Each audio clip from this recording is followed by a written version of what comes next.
আফগানিস্তান এমন একটা দেশ যার মাটিতে বিশ্বের ইতিহাস বারবার রক্তাক্ত হয়েছে। একসময় সোভিয়েত ইউনিয়নের সামরিক বুটে পিষ্ঠ, তারপর 2 দশক আমেরিকার শাসন ও আধিপত্যবন্দী সন্ত্রাস দমনের নামে যেই অভিযানে আমেরিকা এসেছিল, শেষ পর্যন্ত সেটি তৈরি করেছিল এক নতুন নির্ভরতার শৃঙ্খল। আর আজ 2025 সালের বাস্তবতায় সেই একই ইতিহাস যেন আবারও ফিরে আসছে। দেশটি আবারও প্রক্সি যুদ্ধের দাবার ছকে পরিণত হচ্ছে। আর এইসবের পেছনে ভারতের হাত রয়েছে, তা তো দিবালোকের মতোই স্পষ্ট।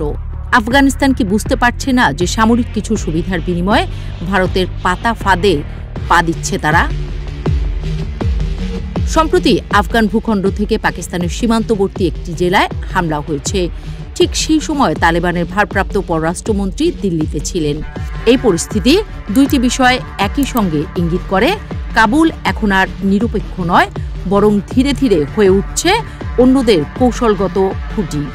ইসলামাবাদের কিছু গোয়েন্দা রিপোর্টে এই হামলায় ভারতের সমন্বয় অভিযোগ উঠেছে।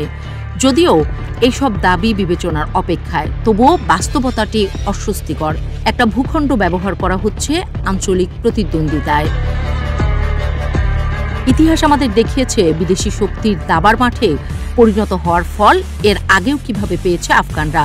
1980-র দশকে সোভিয়েত আগ্রাসন, পরে 2001 থেকে 2021 আমেরিকার অস্ত্রোপচারে আফগানিস্তান বহু দশক ধরে টিকে থাকার সংগ্রাম করেছে। স্থানীয় প্রশাসন, অর্থনীতি সবই পড়েছে ক্ষতির মুখে। আমেরিকা চলে যাওয়ার পর সবাই ভেবেছিল এই বুঝি ভেঙে পড়বে আফগানদের অর্থনীতি, কিন্তু না, পুরো বিশ্বকে ভুল প্রমাণ করে উল্টো তরতর করে এগিয়ে যাচ্ছিল দেশটির অর্থনীতি।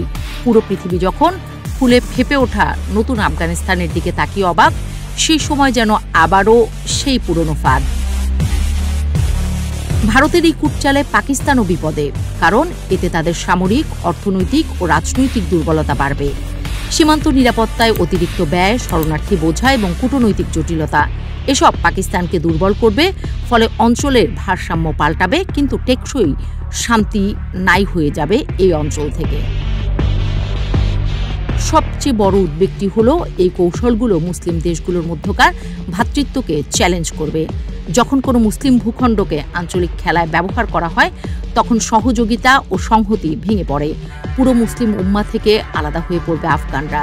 এই কারণে সবচেয়ে বড় মূল্য দিতে হবে আফগান জনগণকে। এই খেলায় ভারত কৌশলগতভাবে লাভের মুখ দেখলে পাকিস্তান হারাবে তার মনোযোগ ও স্থিতিশীলতা, আর মুসলিম দেশগুলোর ভ্রাতৃত্বে দেখা দেবে এক নতুন ফাটল।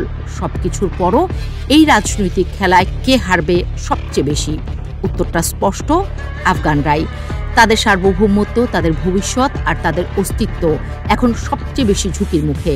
নষ্ট হবে তাদের সার্বভৌমত্ব, প্রশাসনিক বৈধতা পড়বে হুমকির মুখে, আন্তর্জাতিক অনুদান ও বিনিয়োগ না আসা, শিক্ষা, স্বাস্থ্য ব্যবস্থার অবনতি, এই সবই হবে দৈনিক বাস্তবতা।